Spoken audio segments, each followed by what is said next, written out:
Bonjour à tous, vous le savez, c'est un moment important chaque année pour de nombreux Français.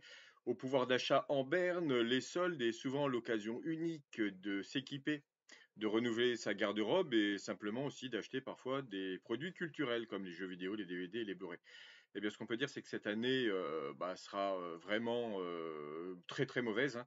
Il y a quasiment rien en rayon. Et je vais vous donner une petite explication. Alors, c'est pas la seule explication, mais j'ai encore pu constater, la semaine dernière, par exemple, dans une Fnac, hein, dont je ne donnerai pas l'adresse, hein, pour, éviter que les oreilles, de certaines personnes soient tirées, sachant que moi je suis un gros acheteur, hein, de la Fnac.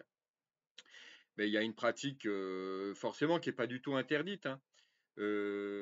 C'est celle de, pour les vendeurs d'acheter eux-mêmes, hein, les produits soldés.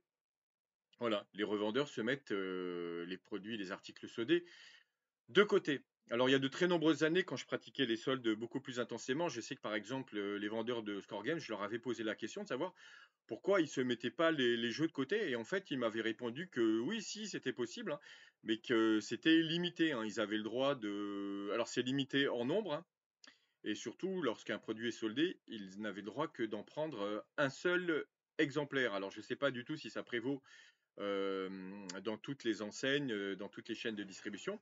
Mais les revendeurs ont le droit de, comme les acheteurs, comme n'importe quel acheteur bien sûr, ont le droit de se mettre un exemplaire de côté.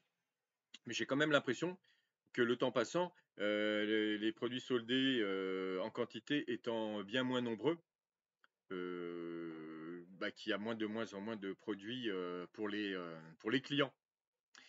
Moi, j'ai vu donc la semaine dernière, dans une Fnac, dont je ne citerai pas l'adresse, hein, j'ai vu, 4 vendeurs se mettre, devant l'écran et découvrir, la liste des soldes et chacun donc se mettait de côté, les exemplaires qui les intéressaient, hein. C'était assez impressionnant parce que dans les Fnac, quand vous y passez le matin ou en début d'après-midi, il y a quasiment personne et vous vous retrouvez devant finalement le gros des personnes que vous allez croiser, c'est les revendeurs. Alors quand vous les voyez agglutinés devant un ordinateur PC et se réserver, se mettre de côté les produits qui vont être soldés, bon moi je trouve pas ça choquant, hein, je me mets à leur place, hein, ils travaillent toute l'année pour la boutique, enfin pour une enseigne.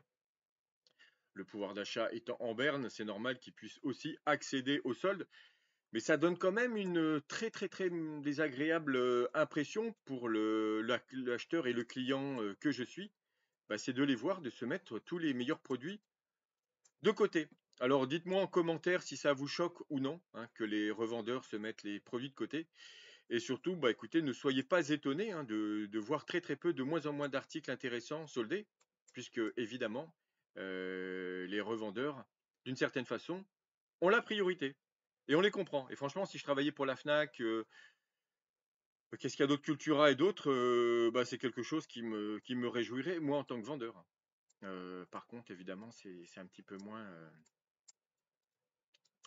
cool pour les clients. Enfin bon, dites-moi en commentaire ce que vous en pensez et confirmez-moi ou non si les soldes cette année sont très intéressantes ou pas et dans quelle boutique vous avez fait des affaires. Voilà, merci, à bientôt.